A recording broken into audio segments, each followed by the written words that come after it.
지금 저희들은 애굽을 나온 이스라엘 백성들이 광야에서 생활하는 그들의 삶의 여정을 그들의 이동의 그 순서를 따라서 추적을 하고 있는 중에 있습니다. 상당히 의미가 있다고 생각해요. 제가 지난 한 주간 동안, 한 주는 좀 넘습니다만 그 기간 동안 이스라엘에 갔었는데 믿음의 선진들이 걸었던 그 땅, 그들이 출애굽을 한 모든 과정을 제가 다 보진 못했지만 또 출애굽이 한 과정이 되었던 그 모압 땅에 가서 예루살렘까지는 다 안 보여도 그 가나안 땅이 보이는 그 모세가 올랐던 느보산에 갔었습니다. 그 땅을 이렇게 내려다보고 그들이 걸었던 지역을 밟아보는 기회를 가졌어요. 또 그리고 예수님께서 제자들과 함께 활동을 하시고 거니셨던 그곳, 사람들을 만나시고 가르치시고 병자를 고치시고 또 말씀을 전파하실 뿐만 아니라 마지막에 십자가의 길을 걸어가셨던 그 길들을 저도 걸어보면서 많은 감동이 있었습니다. 무슨 감동이냐 이렇게 물어보면 그건 말로 설명하기 어려워요. 그래서 그걸 이런 거였습니다라고 그건 표현할 수가 없는 것이고 여러분들이 가서 느껴봐야 된다라는 것입니다. 그래서 언젠가 빠른 시일 내에 이건 저만 갔다 올 것이 아니라 우리 한번 팀을 구성을 해서 상당한 비용이 들지만 기도하는데 그 돈 못 만들겠어요? 예. 뭐 크레딧 카드로 확 긁고 가죠, 뭐. 예. 그래서라도 우리가 한번 다 같이 한번 갈 수 있는 기회가 있으면 참 좋겠다. 이것은 저 혼자만 감동으로 갖기에는 너무나 참 안타까운 거죠. 그래서 여러분과 함께 언젠가 그런 기회가 왔으면 좋겠고, 또는 저는 설교자로서 그 성지를 체험하고 난 다음과 그 이유가 상당히 성경을 보는 관점이 달라질 수밖에 없다라는 것을 깨닫게 되었습니다.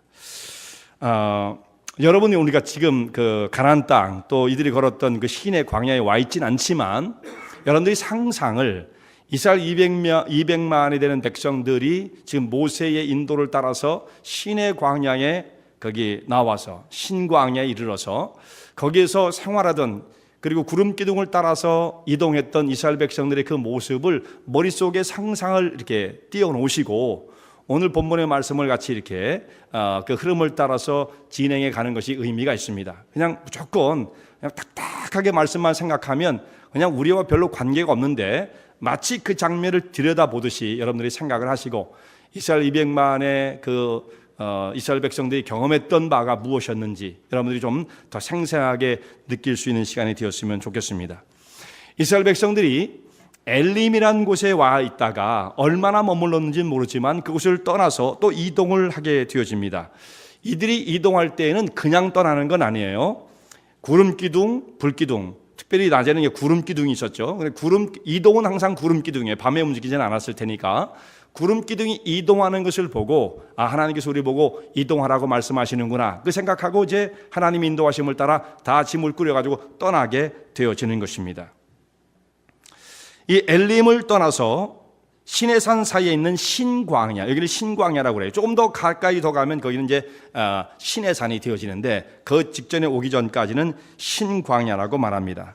오늘 성경 말씀 보면 이들이 거기에 도착했을 때 날짜를 말씀하는데요. 날짜가 2월 15일이었다 이렇게 말씀을 해요. 2월 15일. 근데 이것을 조금 설명을 하고 진행하는 게 좋을 것 같아요. 2월 15일이 이들이 애굽을 나온 지 2월 15일이었다 이렇게 말씀을 하고 있긴 하지만 우리가 그 말씀을 그렇게 볼 것이 아니라 제 생각에는 이거 정해진 룰은 없어요. 근데 제 생각에는 하나님께서 이스라엘 백성들에게 유월절을 말씀하시면서 이 날을 너희의 해의 첫 날로 삼으라는 말씀이 있죠. 그리고 난 다음에 1월 10일 날 그 날을 정월달로 삼고 1월 10일 날 양을 준비하고 또 14일 저녁, 그 15일이 되어지는 그때에 유월절 양을 잡잖아요. 그러니까 이미 새로운 해가 시작되어진 것입니다. 그렇게 말씀하신 하나님께서 1월 15일 날 이들이 유월절이니까 그날 애굽을 나온 거죠. 그런데 출애굽을 하고 난 다음에 광야에 생활할 때에 애굽을 나온 지 한 달 반이 지난 다음 이렇게 말씀을 하시면 그 날짜가 애굽을 나온 다음부터인지 날짜가 새롭게 바뀐 그때로부터인지를 우리가 사실 고민을 할 수밖에 없어요. 근데 전체를 읽어보면 제 생각에는 1월 15일이 날짜가 바뀐 정월달로 바뀐 그 날짜를 정한 그 시점으로부터 이스라엘 백성들이 이 날짜를 계산한 것으로 생각하는 것이 타당하다고 봅니다. 이건 그래봐야 15일 차이긴 하지만 정확하게 말하면 그럴 것 같아요. 그래서 이들이 2월 15일이라고 되어 있는데 결국은 이렇게 말하면은 애굽을 나온 지 한 달쯤 되는 때가 되었습니다. 이들이 신광야에 도착을 했을 때에 먹을 것이 없어요. 이것이 문제였습니다. 자, 여기까지 올 때 이들은 여러 가지 하나님의 특별한 은혜를 체험했습니다. 첫 번째는 6월절의 구원의 사건. 이건 자기들의 힘으로 구원을 받을 수가 없고 오직 하나님의 구원하신 능력과 은혜로 구원받는다는 거였죠. 6월절 양이 대신 죽음을 당하고 그 피가 뿌려지고 그 피가 문설주와 임방에 발려진 유대인 이스라엘 백성들은 구원을 받고 그렇지 않았던, 그것을 불신했던 사람들에게는 어김없이 죽음의 세력이 찾아들었던 그 6월절 사건, 이걸 통해서 하나님의 살아계심을 이들은 더욱더 생생하게 경험할 수가 있었어요. 그리고 6월절에 그러니까 쫓겨나다시피 애굽을 나오게 되었고 홍해를 또한 건너게 되어집니다. 기적적인 사건. 그러니까 지난주에 말씀을 살펴봤던 거죠. 지지난주에. 홍해를 건넜어요. 홍해를 건넌 사건, 하나님의 거룩한 백성으로 인쳐지는 순간이에요. 이것은 자기들이 신앙 고백을 하고 또 과거의 옛사람이 죽고 새로운 사람으로 다시금 태어난다고 하는 이 세례의 의미를 갖고 있었다라고 우리 홍해의 사건을 우리가 정리하지 않았습니까? 대단히 중요한 것이었죠. 홍해 가운데에 건널 수 없는 그 홍해의 가로막힘을 하나님의 구원의 역사를 통해서 기적적으로 건너게 되었습니다. 자, 그 후에 얼마나 감격이 있었어요. 축제가 벌어졌습니다. 하나님을 향해서 춤과 또 찬송으로 축제를 벌였어요. 그리고 얼마쯤 가다가 이제 수르 광야에서 쓴 물을 경험하게 되어지죠. 마라의 쓴 물을 경험하게 되어집니다. 그러나 그것만이 아니었고 쓴 물이 고쳐졌고 그 이후에 엘림이라는 곳에 가서 휴식을 취할 수가 있었습니다. 엘림이라는 곳이 우리 여러분 말씀 생각나십니까? 12샘물이 있었고 70주 종려나무가 있었다. 거기가 아니고 종려나무가요 이만한 게 있어요. 이만한 게.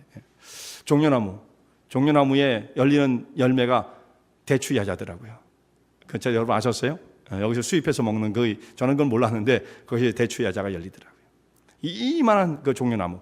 그게 70그루였으니까 아마 이걸 70그루를 셌다기보다도 많은 종려나무가 있었다. 이렇게 표현하는 게 사실상 더 좋을 거라고 봅니다. 70그루의 종려나무.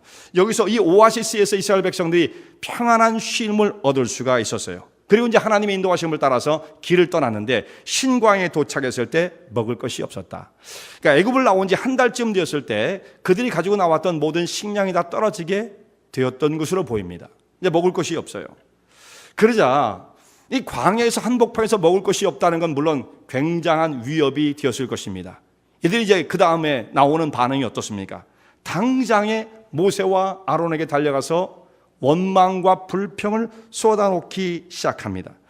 그런데 어떻게 보면 자연적인 것일 수도 있다라고 생각할 수 있어요. 당장에 눈앞에 막막하니까 어떻게 하면 좋습니까? 할 수 있지 않겠어요? 그러나 이들의 원망과 불평의 내용을 보면 너무도 지나쳐요. 너무도 지나칩니다. 어떤 식입니까? 있지도 않은 이야기를 막 합니다. 있지도 않은 이야기. 그래서 뭐라고 얘기해요? 우리가 애굽에서 고기가마 곁에 앉았던 때와, 고기가마가 뭐예요? 고기를 굽는 그릴 내지는 오븐이라고 생각하면 되겠죠. 그것을 쌓아놓고 먹었다 이거예요. 고기를 쌓아놓고 먹었을 때가 있었고, 또한 그 곁에서 우리는 떡을 배불리 먹던 때가 그립다 이거예요. 차라리 우리가 애굽에서 나오지 않고 거기서 그렇게 배불리 고기도 먹고 떡도 먹는 그 상황에서 하나님 손에 죽었으면 훨씬 더 좋았을 뻔했는데 당신들의 꼬임을 받아 이거죠. 모세와 아론이 우리를 꼬여서 결국 우리를 광야로 이끌어내더니 우리뿐만 아니라 우리 자식들도 모든 짐승들도 여기서 다 굶어 죽게 만드는도다. 이렇게 원망과 불평을 쏟아 놓았습니다. 그런데 이런 일을 딱 만나면 어떤 사람은요, 그것을 속으로만 간직하는 사람이 있을 수도 있죠. 불만이 있어도 그냥 말하지 않고 그냥 속으로만. 근데 어떤 사람은 이것을 밖으로 스피크 아웃 하는 사람이 있어요. 이스라엘 사람들이 그런 걸 잘했어요. 밖으로 쏟아놓고 그것은 뭐냐면 나만 그런 거 아니지, 너도 그러지. 옆에 있는 사람들을 선동하고 같이 불만 가운데에 참여할 것을 선동을 하는 것입니다. 혼자는 힘이 없잖아요. 여러 사람이 자기의 같은 의견을 말하고 같은 입장에 서서 원망을 쏟아내야 그야말로 그 사람들이 생각하는 건 뭐예요? 그래야만 뭔가 그야말로 판을 엎을 수가 있다, 이런 생각을 하는 거예요. 이 상황을 완전히 전복시켜서 다른 세계를 만들 수 있는 거지, 이렇게 가다 우리 다 굶어 죽어, 이런 생각을 하였던 것입니다. 자, 이스라엘 백성들은 이렇게 40년 내내 이 40년 내내 모세에게 달려들어서 원망과 불평을 쏟아 놓습니다. 참 불행한 일이죠. 어차피 광야의 삶은요, 광야의 특징이 있습니다. 어쩔 수 없어요. 여러분, 지금 우리가 살고 있는 이 땅의 삶이 무엇입니까? 광야의 삶이에요. 광야의 삶. 광야는 특징이 있습니다. 거기는 목마른 곳이고 아무것도 없는 것이고 공허한 곳이고 문제가 많은 곳이에요. 여기 천국 아닙니다, 여러분. 천국 아니에요. 거기서 천국 같은 자기에게 모든 것이 만족이 충족되어질 것이라고 생각하면 그건 오해죠. 그럴 수가 없어요. 세상에 어떤 곳에도 그런 것은 찾아볼 수가 없습니다. 여러분, 완벽한 가정이 있어요? 광야 속에 존재하고 있는 가정, 완벽한 가정이 세상에 어디 있겠습니까? 완벽한 직장, 그런 게 어디 있어요? 저는 바라기는 완벽한 교회, 우리 교회가 완벽한 교회가 되었으면 좋겠다, 그런 많은 생각은 같지만, 그리고 여러분들이 생각할 때, 야, 정말 우리 교회는 정말 나한테 딱 맞는 교회야, 그런 고백을 해 주시길 바라지만 그럴 수는 없습니다. 그런 교회는 없어요. 불행하게도. 목사 입장에서도 참 안타까운 일이지만 그런 교회는 세상에 존재할 수가 없어요. 자기에 맞는 교회가 어디 있겠습니까? 세상에는 정말 컴플레인 하기로 말하면 끝이 없는 거예요. 근데 컴플레인하는 사람들이 컴플레인을 하기 시작하면 이 또 끝이 없습니다. 문제점을 찾기 시작하면 세상에 끝이 없죠. 여기서 문제를 말하는 사람은 나중에 천국에 갔을 때에는 어떻게 살까? 네? 무슨 재미로 살까? 컴플레인할 게 없어가지고 그런 생각을 해보게 되어집니다. 자, 이스라엘 백성들이 모세와 아론에게 달려들어서 원망과 불평을 쏟아 놓았습니다. 이들의 원망은 엄청난 과장과 왜곡이 들어있었어요. 왜곡된 선전이 이 속에 들어있었습니다. 그런데 이 말을 듣고 있던 주변에 있는 사람들이 같이 동조자가 늘어나는 거예요. 이게 안타까운 것입니다. 불만을 크게끔 만들고 증폭시키고 이렇게 하기 위해서는요, 사실만 전달해 가지고는, 여러분, 다른 사람을 충동시킬 수 있겠어요? 다른 사람에게 사실만 말하면요, 별로 사람들이 감동을 안 받아요. 그러니까 거기다 과장과 왜곡되어진 잘못된 것들을 섞어가지고 더 훨씬 더 엄청난 사건이 있었던 것처럼 부풀리게 되는 것입니다. 그럼 그 말을 들은 사람들은 흥분하기 시작하는 거죠. 맞아. 뭐가 맞아요? 여러분, 이 사람들이 정말 애굽에서 그렇게 고기 가마 곁에서 먹고 싶은 만큼 고기를 먹고 먹고 싶은 만큼 떡을 먹을 수 있는 만족한 삶을 살았습니까? 절대 그렇지 않았습니다.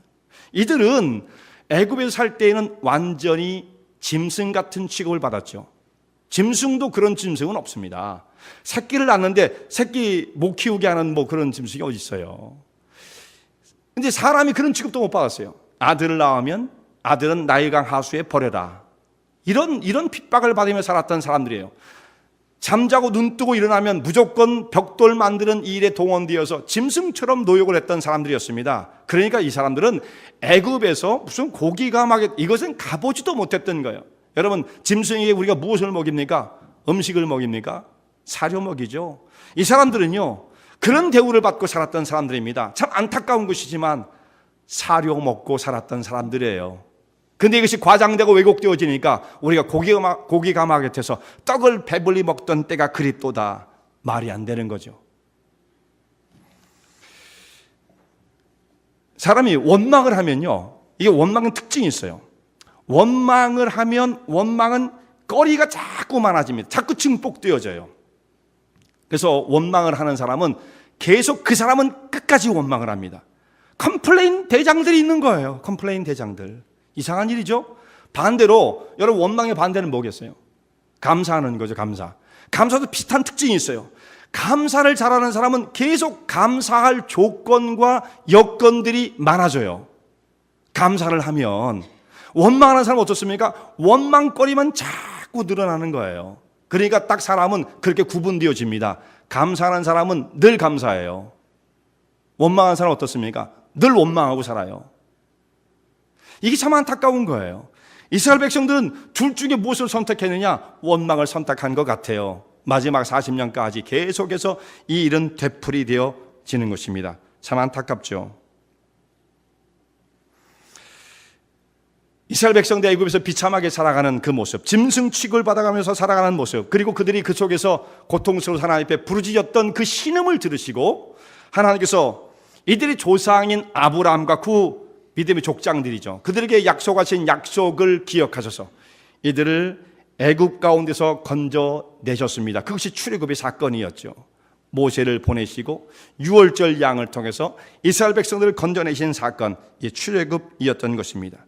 자, 이렇게 하나님의 긍휼과 은혜를 받은 백성들인데 여기 광야에서 먹을 것에 문제가 생겼을 때 하나님께서 모든 원망을 쏟아 넣는 것입니다.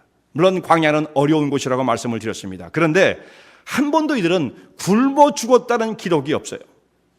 자, 이스라엘 백성들 광야에서 굶어 죽지 않았습니다. 심지어는 어떻게까지 말씀하시냐면 그들의 의복이 헤어지지 않았다, 그들의 신발이 떨어지지 않았다, 발이 부르트지 않았다, 이렇게 말씀하십니다.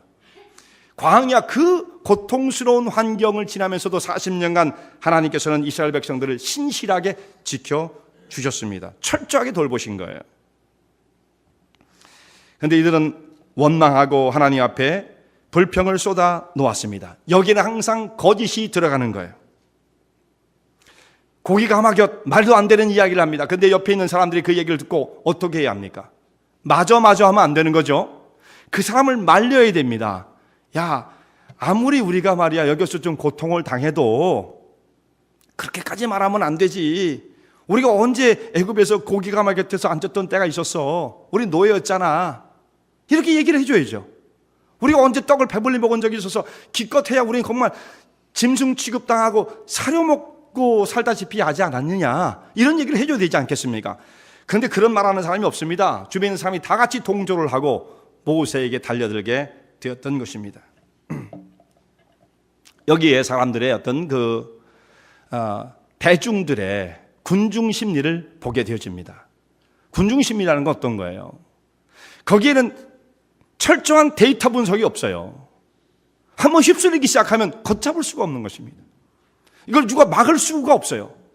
누군가가 치밀하게 분석을 하고 그걸 따져보고 진위를 여부를 가려 다음에 우리가 그러므로 이렇게 선택해야 한다, 이렇게 결정하는 사람 아무도 없습니다.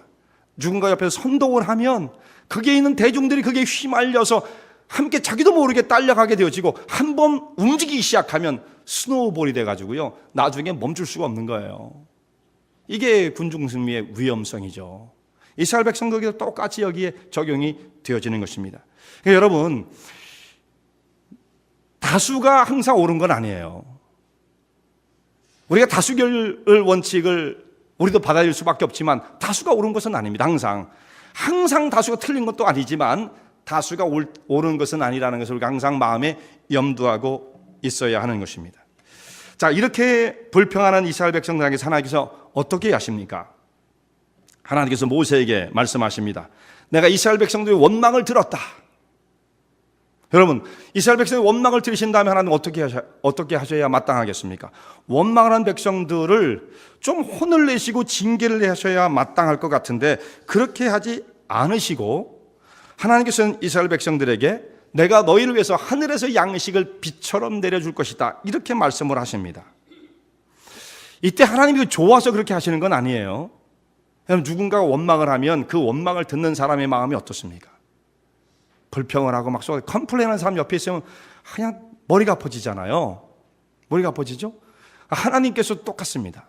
하나님 우리와 똑같은 인격을 가지신 분이시기 때문에 누군가가 하나님에게서 원망과 불평을 쏟아놓으면 하나님의 마음이 얼마나 고통스러우시겠어요. 그 고통스러운 그 고통을 하나님께서 이스라엘 백성에게 진노로 쏟지 않으시고 그걸 하나님은 억제를 하시고 오히려 대신에 이들에게 양식을 주시겠다 약속하십니다. 하늘에서 내리는 양식을 너희가 날마다 거두게 될 것이다. 그리고 이 양식을 거두는 모습을 보고 너희가 하나님의 말씀 율법을 준행하는지 준행하지 않는지를 내가 시험하리라. 라는 말씀이 그렇게 되어 있죠. 여러분 말씀을 좀 참조하면서 가도록 하겠습니다. 자, 4절 말씀을 한번 보세요. 4절 말씀. 16장 4절입니다. 때에 여호와께서 모세에게 이르시되 보라 내가 너희를 위하여 하늘에서 양식을 비같이 내리니 백성이 나가서 일용할 것을 날마다 거둘 것이라. 이같이 하여 그들이 나의 율법을 준행하나 아니하나 내가 시험하리라. 자, 이스라엘 백성들에게 하신 말씀이 이 양식 거두는 것을 통해서 너희가 내 말씀 율법을 지키는지 안 지키는지 내가 따져보겠다 이렇게 말씀하세요. 그러니까 하나님의 관심이 뭐냐면 여기 중요한 게 있습니다. 이스라엘 백성이 하나님 말씀을 순종하느냐 준행하느냐 이 문제예요. 간단한 것입니다. 대단한 것도 아니에요. 뭐냐면 이 양식을 내려주시는데 양식을 거두는 양과 시간을 말씀하세요.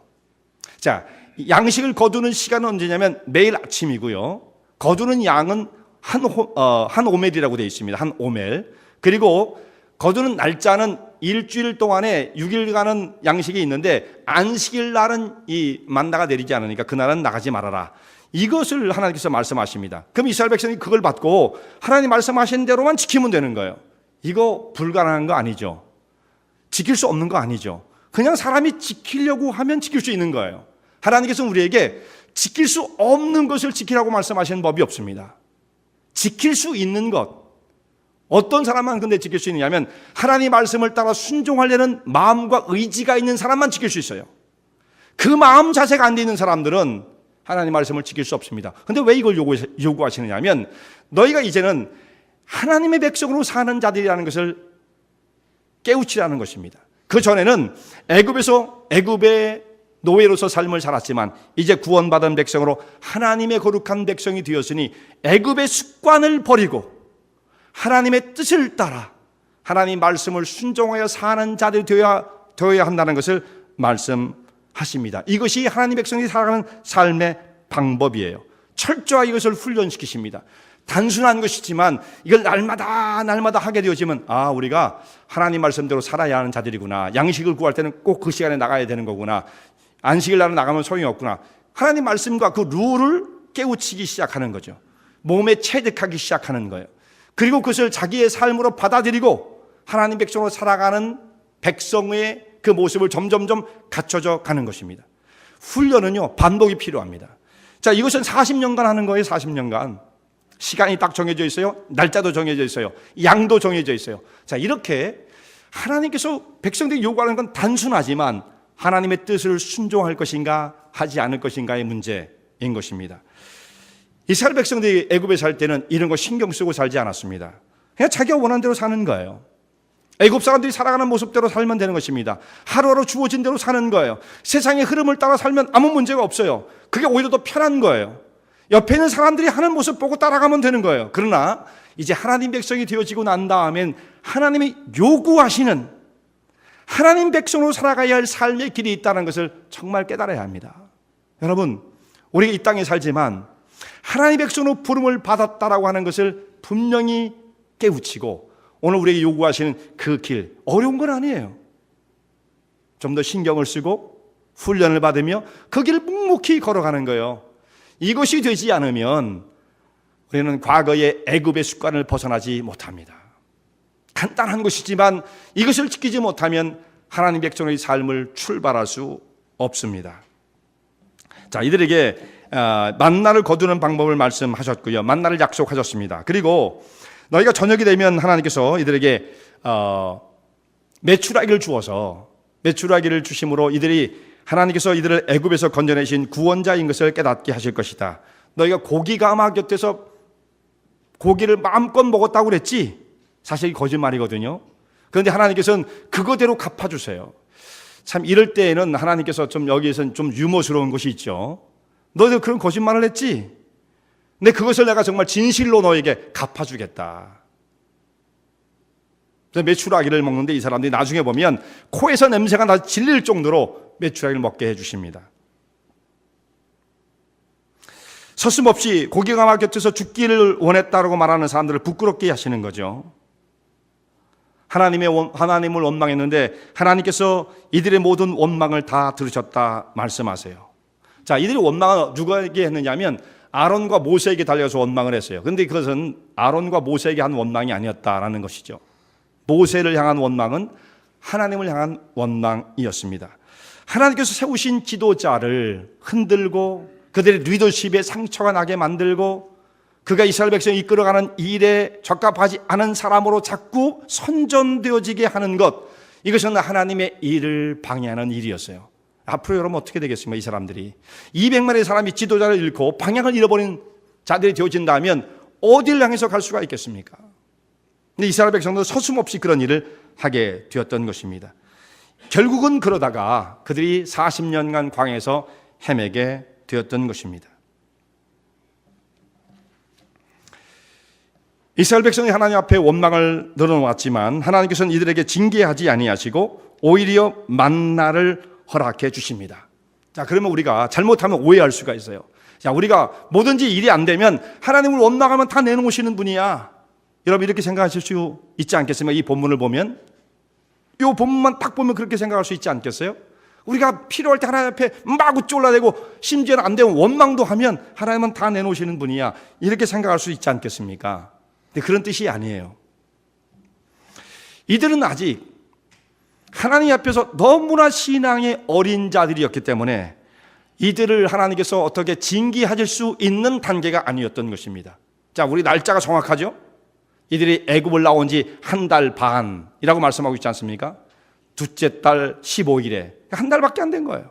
자, 한 달밖에 안 된 초신자들에게 하나님께서 무엇을 어떻게 깨우칠 수가 있겠습니까? 여러분, 깐나나이가 막 운다고 그래가지고 깐나이를 혼낼 수 있겠어요? 그때는 그저 요구한 대로 요구를 들어줄 수밖에 없어요. 배고파?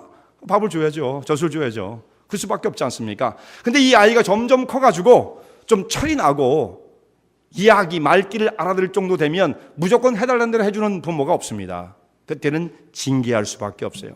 잘못되어진 것이 있으면 그때는 반드시 징계를 해서 바로 잡아야 좋은 부모가 되어지는 것입니다. 하나님께서 마찬가지예요. 여기 징계가 없었다고 좋아할 것이 아닙니다.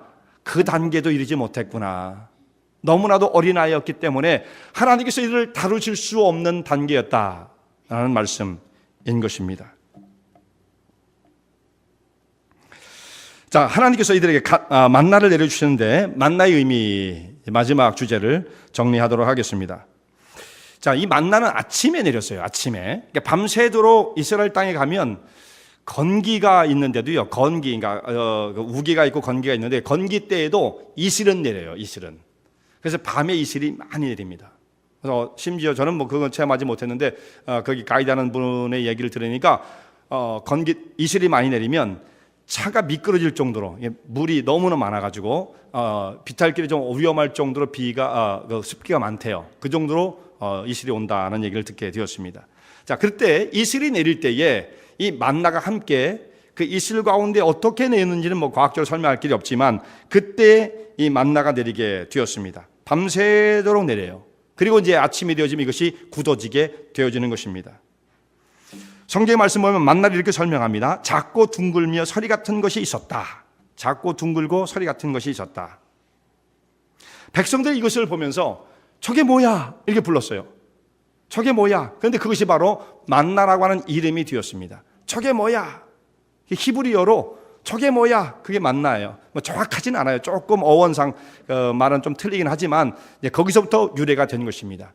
원래는 마후라고 불렀는데 그것이 조금 변형되면서 만나로 바뀌게 된 거예요. 하나님께서 이스라엘 백성들에게 내리신 하늘에서 내린 비 같은 양식이었습니다. 자, 이 사람들은 이제 나가서 그 양식을 거두면 되는 거예요. 인원수대로 거둬라. 이렇게 하나님께서 구체적으로 말씀하시면 너희 가정에 만약에 5명이면 5명에 맞는 인원수대로 만나를 거두라 말씀하십니다. 야, 그럼 나가서 마음대로 거두어 먹어라 이렇게 말씀하셔도 될 터인데 그렇게 안 하고 정확하게 제안을 하셨어요. 인원수대로 거두라. 양을 한 오멜은 2.2리터입니다. 한 해프겐을 좀 훨씬 넘죠. 그 정도면 한 사람이 하루를 먹을 수 있는 충분한 양식이 되었던 것입니다. 결국 하나님께서 이스라엘 백성들에게 만나를 먹여서 이들을 생존케 하시는 것은 무엇을 의미하느냐면 애굽에서 지금까지 먹었던 그 양식 대신에 하나님이 내리시는 양식으로 너희는 생활해야 한다는 것을 가르쳐 주시는 거예요. 자, 세상에서 습득하던 취하던 그것을 이제는 더 이상 하지 아니하고 하나님이 공급하시는 힘으로 사는 것이다라는 것을 말씀하시는 것입니다. 사람이 떡으로만 사는 것이 아니라 하나님의 입에서 나오는 모든 말씀으로 산다는 것을 말씀하시는 거예요. 이 만나는 바로 그런 메시지를 갖고 있는 것입니다. 세상의 의존을 살아가는 것이 아니라 하나님의 말씀의 능력과 원리를 따라 사는 사람이라는 것을 말씀하시는 것입니다. 자, 우리가 음식을 먹지 않으면 사람이 생존할 수가 없습니다. 마찬가지로 만나를 먹지 않으면, 하늘의 양식을 먹지 않으면 성도로서의 삶이 불가능해요. 성도로서의 삶을 살아갈 수가 없어요. 아무런 힘을 발휘할 수가 없습니다. 육의 양식을 먹지 않으면 굶어 죽는 것처럼 영의 양식 만나를 취하지 않으면 영혼이 아무런 힘을 발휘할 수가 없는 것입니다. 그래서 우리는 영적인 양식을 섭취해야 돼요. 자, 오늘 이 시간도 여러분들이 영의 양식을 섭취를 해야 합니다. 같은 공동체에 참여하는 것만 가지고 섭취가 되는 건 아니에요. 여러분 보세요. 자, 어떤 식탁을 마련해 놨는데 그 식탁에 둘러앉아서 먹는 사람들이 어떤 사람은 다 제각각입니다. 먹는 방법도 다 다르고 식성이 다 달라요. 어떤 사람은 정말 식욕이 왕성하게 식사를 하시는 분도 있고, 어떤 사람은 식탁에 앉자마자 그냥 조그만 젓가락으로 그냥 좀 구덩이를 좀 이렇게 만지작 거리다가 마는 사람이 있죠. 자, 그렇게 만약에 우리가 하나님 말씀을 대한다고 한다면 영적인 양식을 섭취할 수 없습니다. 개개인이 모든 분들이 다 같이 참여했지만 한 분 한 분이 하나님 말씀을 정말 꿀떡 삼키듯이 섭취를 해야 돼요. 하나님 말씀에 심령의 문을 열어놓고 그 말씀을 받아들여야 합니다. 진짜 먹어야 돼요. 하나님 말씀을. 그렇게 될 때 영적인 힘을 발휘할 수가 있는 것입니다. 양도 하나님께서 제안을 하셨는데 이 양을 2.2리터라고 말씀을 드렸죠. 한 번에 많은 양을 걷어오면 그 다음날 안 나가도 되잖아요. 그런데 하나님께서는 그렇게 하지 않으시고 하루에 일정한 분량만 거두어가라. 만약 이것이 남게 되어지면 어떻게 되었습니까? 거기에 벌레가 나고 냄새가 나게 되었다라고 말씀합니다. 근데 어떤 사람은 나가서 한 번에 여러 날 먹을 것을 한 번에 가져왔어요. 그 다음날 되니까 먹을 수가 없는 상태가 되었습니다. 벌레가 있고 냄새가 나게 되었어요. 자, 하나님께서 하라고 하시는 대로만 하면 아무 문제가 없어요. 근데 이게 과거의 습관이 남아있는 사람들은 이게 잘 안 돼요. 이게 한 번에 가서 갖고 오면 될 거 아니야. 안식일 날 나가면 없다. 아유, 왜 없겠어? 그리고 나간 사람도 있는 겁니다. 이렇게 자기의 생각 가운데 붙잡혀 있는 사람들, 하나님 백성으로의 삶을 살아가기 아주 곤란해요. 이거 훈련받아야 돼요. 훈련받아야 돼요. 그래서 이 광야 훈련을 통해서 하나님께서 이스라엘 백성을 하나님의 백성으로 살아가는 법을 훈련시키는 겁니다. 주입시키는 거예요. 40년간 주입을 시킵니다. 대단히 중요한 문제죠.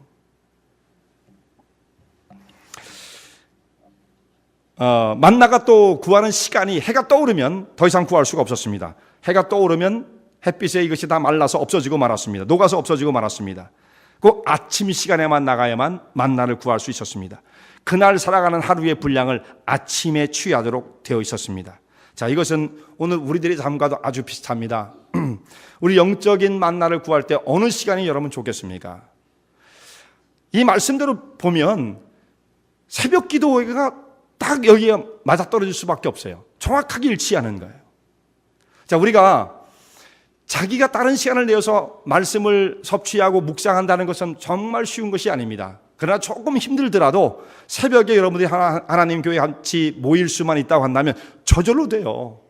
마음만 좀 열어놓고 좀 우리가 부지런하게 행동을 하게 되어지면 저절로 하나님 말씀을 섭취할 수 있는 가장 좋은 시간이죠.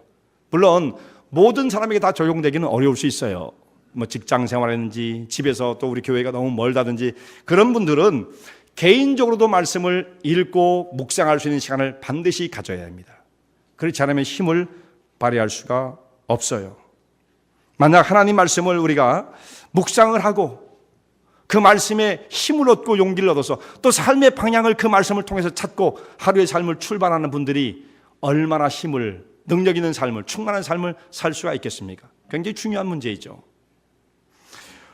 오늘 우리는 매일같이 먹고 삽니다. 사람은 무엇인가를 소비하지 않으면 살 수가 없어요.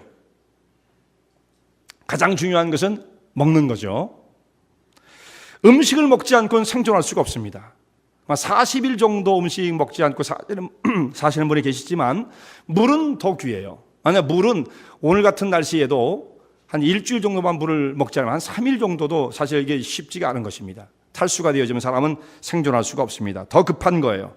그래서 먹고 마시는 것은 며칠만 하지 않으면 사람이 생존할 수가 없습니다. 그런데 사람이 무엇을 먹느냐에 따라서 사람이 달라져요. 무엇을 먹느냐. 예를 든다면 여러분 패스트푸드 뭐 그거 다 나쁜 건 아니지만 하여튼 정크푸드를 날마다 먹는다. 그럼 건강이 좋겠습니까? 팻이 많이 들어간 걸 많이 먹고 나는 왜 이렇게 살이 안 빠져? 그런 말씀하시면 안 되죠. 먹는 대로 사람은 먹는 대로 삶이 결정되어져요. 술 많이 드시는 분, 그런 분을 뭐라고 말합니까? 술꾼 내지는 술주정뱅이, 그렇게 말하잖아요. 자, 그렇게 자기 먹는 대로 사람은 삶의 모습이, 인격의 모습이 형성될 수밖에 없어요. 이것은 실제로 우리 입으로 먹는 것을 제가 말씀을 드렸지만 우리가 먹는 것은 그것만이 아닙니다. 영혼의 양식, 만나를 섭취하는 것처럼 과거에 속한 것들, 세상에 속한 문화 속에 있는 것들을 너무도 많이 섭취하게 되어지면 그 사람은 완전히 세속적인 사람, 육신적인 사람이 되고 마는 거예요. 여러분, 신앙생활은 노력하지 않고 절제하지 않으면 이룰 수 없는 것입니다. 우리는 이 주변에 있는 문화 속에 엄청난 영향을 받고 살아가는 사람들이에요. 지난번에 그런 말씀을 드렸어요. 드라마를 3편 이상 보시는 분들은 위험한 분들이에요. 다 위험한 분들이에요.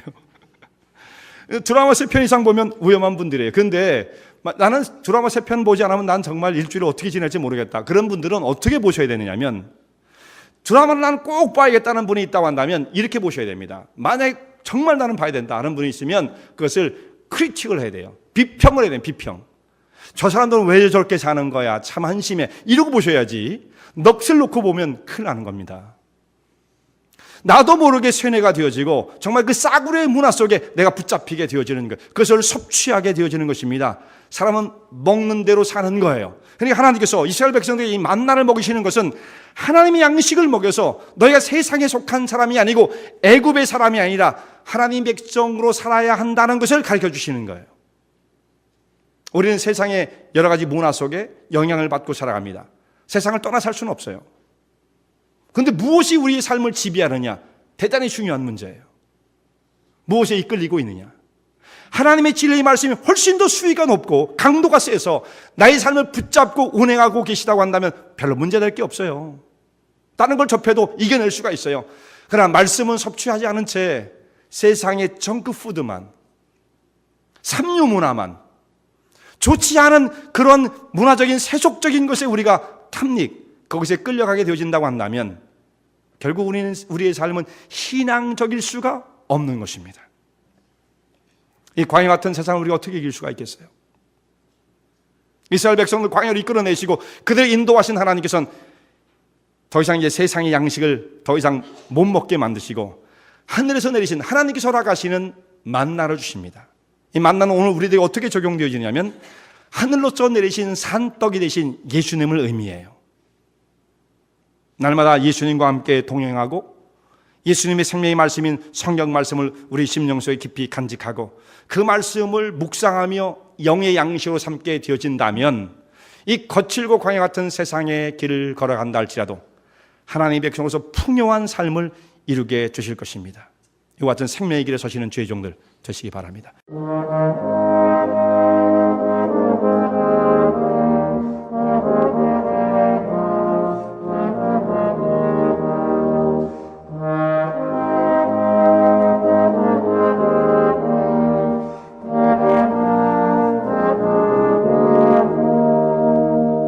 이 설교 말씀을 듣고 신앙 상담을 원하시는 분들은 847-962-4412번으로 전화 주시기 바라며 은혜와 진리 장로교회는 230 US 하이웨이 45번 인디언 크릭 일리노이 60061에 위치하고 있습니다. 주일 1부 예배가 아침 8시, 2부 예배가 11시에 있으며 새벽 기도가 매주 화요일부터 토요일까지 오전 6시에 있습니다. 그리고 금요 성경 공부가 저녁 8시에 있습니다. 하나님의 은혜와 은총이 항상 여러분과 함께 하시길 바랍니다.